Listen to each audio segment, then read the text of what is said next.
Aloha, all my paranormal people.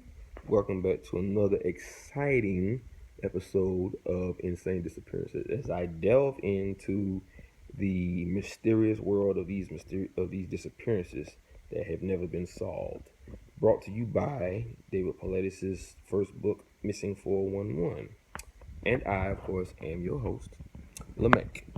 I'm gonna do something a little different today. This story is not in the book, but it is an experience that a viewer of mine, her name is Kim Star 66, she shared this with me a while ago while I was on vacation, um, and it's pretty creepy and interesting at the same time because it fits the parameters of the cases that David Paulides has put in his book.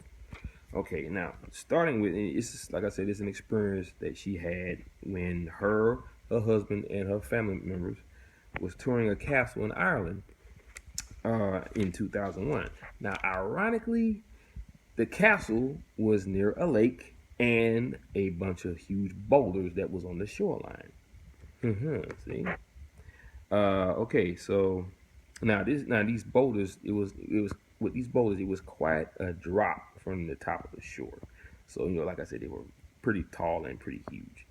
Um, Now her husband, he wanted to get a closer look at the lake in that area, but before he went to go check it out, she made him promise not to go down the boulders because they looked very dangerous at that point.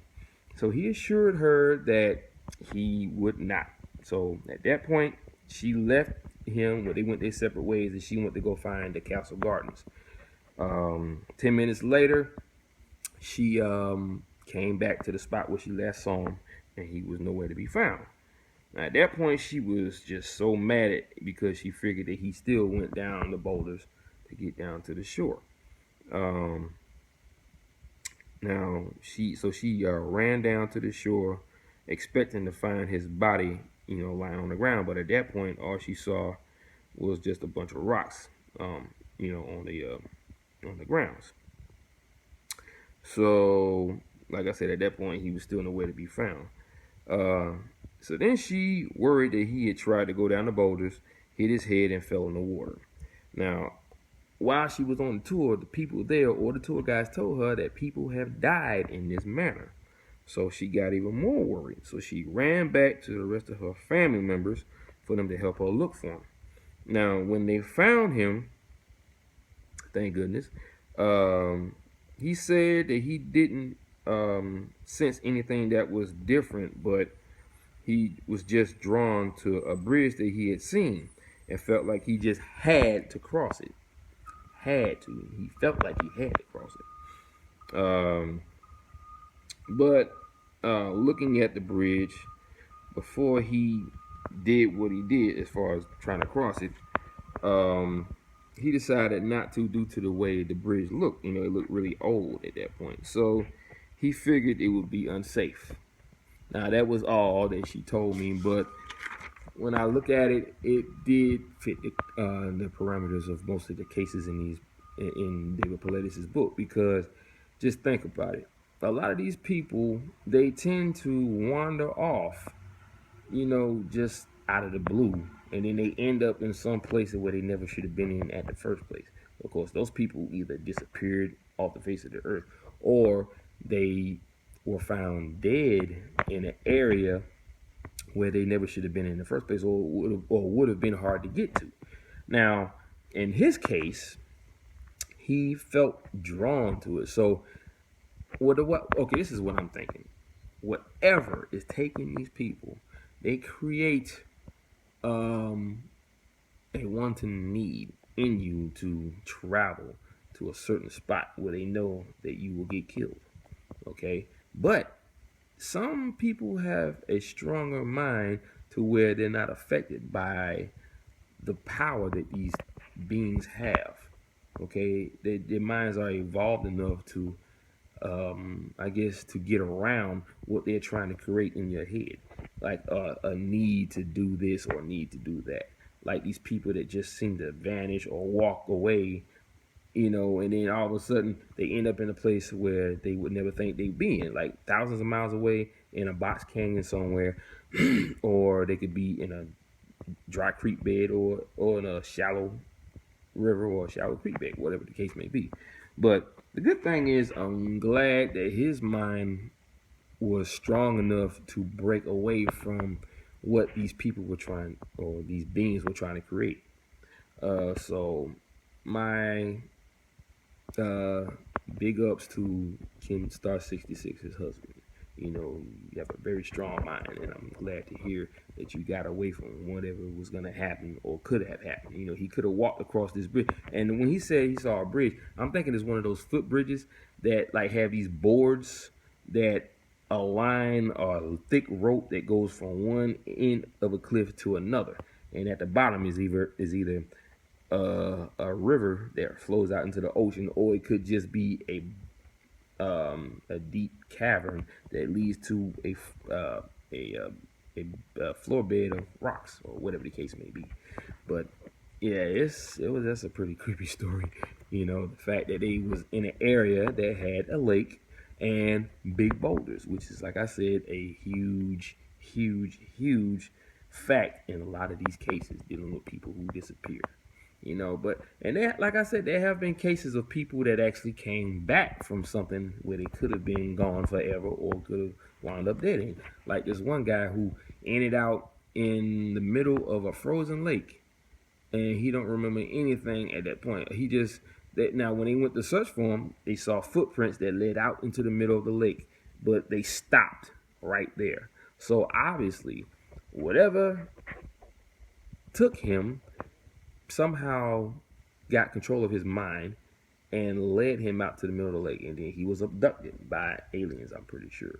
Or he could have walked into a dimensional hole or portal that led to another dimension, and he was brought back. And he said he had no memory of what happened. Plus the fact he was wearing clothes that weren't his, and there was a duffel bag near him that wasn't his either. So that's another weird thing. You came back with clothes that you weren't wearing in the first place when you disappeared. You was wearing somebody else's clothes, and you had somebody else's bag with you. So I'm thinking that wherever they took him, they had other people that they had abducted or took into these dimensional portals, and they must have got their clothes mixed up. But I guess they figured clothes are clothes, so they put the clothes on him. But they had control of his mind the whole time. They wiped his memory clean of anything that he may have experienced, so that he could, so he couldn't go back and tell what happened. So that's another thing about these cases. Whatever's taking these people, they have the ability to wipe your mind completely clean. Now I've heard of aliens having that technology as well, where they wipe your memory clean of something that happened to you. That entire gap is just completely gone until you have what they call hypnotic regression, or they hypnotize you to see what's actually in the back of your mind or what actually happened to you. But people who experience these things, they never want to go back to that moment because it's traumatizing to them. The one guy that disappeared on the lake said that he didn't want to be hypnotized or go through hypnotic regression because there was nothing wrong with him. He wasn't crazy. I said, but that's not the point. The point is being able to help the people who go through the same thing he went through. That way we can prevent this from happening. But I think what they do is they terrorize these people in such a way that they don't want to talk. The crazy part is what they did to terrorize them, it is completely wiped out of their memory. But they leave behind the fear of what happened to them. And it makes them say that they know something bad happened to them, but they just can't remember. But they do know that they don't want to talk about it anymore. They don't want to deal with it. They just want to move on with their life. So, it's anybody's guess as to what happened to that guy. I just know that he came back alive and he's healthy and well, but he just don't remember anything. In a lot of these cases, with people, they have no memory of what happened to them from the point where they walked into this area and then when they woke up in another area. And the same thing with children. A lot of the children that are taken, they're too young to talk as well as remember what happened. Because I guess you could say young children at the age of 2 and 4, they have a very short attention span. So whatever happened to them at that point, they don't have to worry about them repeating it, because they're not going to believe anything a child says anyway, because they'll think it was just their active imagination. They feed off of that, okay? But at the same time, they always take children who have a mental disability, okay? Or they know that they take a child that they know is too young to talk, or too young to even grasp what they were trying to, what happened to them.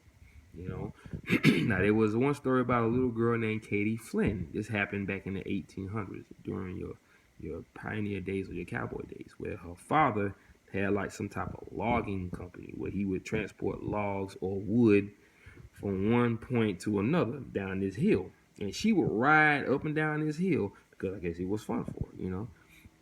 And the logs were being drawn by horses.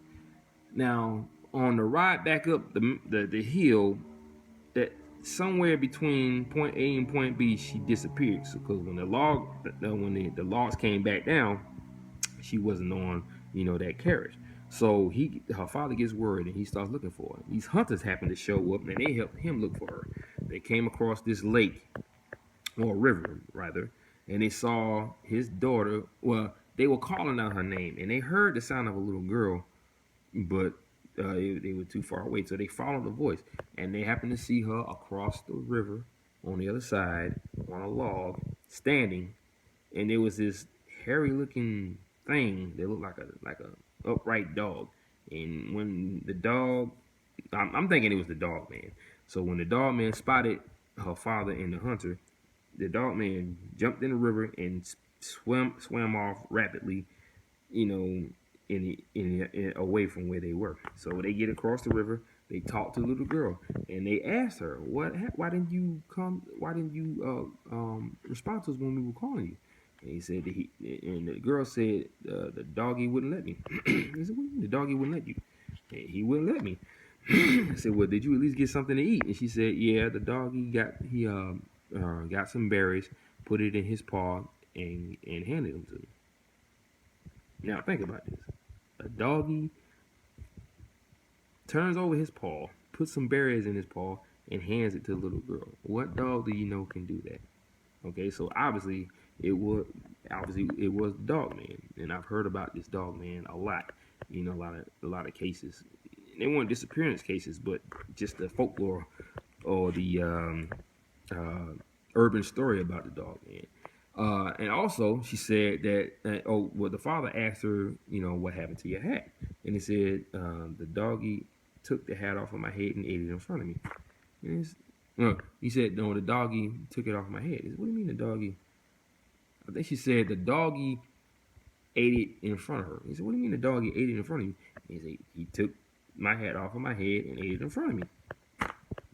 So most parents would say that, okay, child has an active imagination, all this stuff, But and then they also say the same thing about children who have, imaginary friends. But I happen to know that these imaginary friends are not imaginary; they are actually ghosts. So the parents can't see them because they're older and they don't believe in that stuff. Okay, and they feed off of the fact that they think that children just have an active imagination. Okay, but I know for a fact that children, it's not a matter of them having an active imagination. They do. But if they say they have an imaginary friend, that imaginary friend is a ghost. They just look at it as an imaginary friend that they made up. Anyway, that's all I have on that story. I will be still reading more cases from the book for you guys. And if you like this story or any other stories or any other cases that I've read about, like and subscribe below. Hit me up with a comment or whatever, and I will definitely keep coming with these cases so that you guys can hear about what's really going on out there. And to KimStar66, I thank you so much for giving me the opportunity to share your story, with all the rest of my viewers.